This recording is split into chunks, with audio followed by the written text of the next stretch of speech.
अब हम पढ़ेंगे टाइप्स ऑफ वाइंडिंग। दो हमारा वाइंडिंग जो होता है दो टाइप के होते हैं। पहला फील्ड वाइंडिंग, उसी को हम एक्साइटिंग वाइंडिंग भी कहते हैं, और दूसरा होता है armature winding.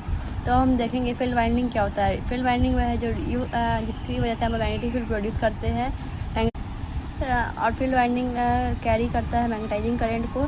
It always carry DC current को भी कैरी करता है। फील्ड वाइंडिंग में power rating 2% of rated power of machine होते हैं। जैसे कि हमारा 100 वाट का पावर है तो हमारा 2 वाट का होगा।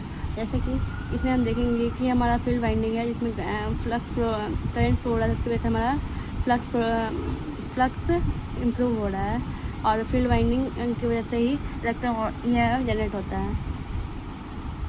अब हम देखेंगे आर्मेचर वाइंडिंग। आर्मेचर वाइंडिंग वो होता है जिसकी वजह से working EMF is induced by working magnetic field. इसमें ईएमएफ जो इंड्यूस होता है मैग्नेटिक फील्ड की वजह से, वो हमारा हो गया आर्मेचर वाइंडिंग। ये लोड करंट कैरी करता है, carry load current. It handles all power being converted और ट्रांसफॉर्म। ये ऑल पावर को कन्वर्ट कर सकता है या ट्रांसफॉर्म कर सकता है। It is connected in series या पैरेलल या star delta depending upon desired voltage needed.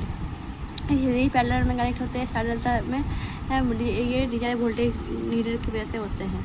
It develop its own magnetic field armature field which interact with main magnetic field and torque is generated. ये own magnetic field generate करता है जिसकी वजह से own main magnetic field और torque generate होता है। अब हम देखेंगे types of axis.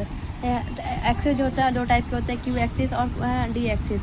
Q axis को क्वाड्रेचर एक्सिस, इंटरपोलर एक्सिस और न्यूट्रल एक्सिस भी कहते हैं, और डी एक्सिस को डायरेक्टेड एक्सिस, पोलर एक्सिस और मैग्नेटिक एक्सिस कहते हैं। आप देखेंगे कि हम लोग किसी में भी राइट हैंड का रूल लगा के किसी भी वायर में अगर हमारा करंट इस डायरेक्शन में फ्लो करता है, फ्लक्स इस डायरेक्शन में प्रोड्यूस होगा। इसी को हम लोग कहते हैं राइट हैंड का रूल से हम लोग फ्लक्स FBI की वजह से हम लोग निकालते हैं।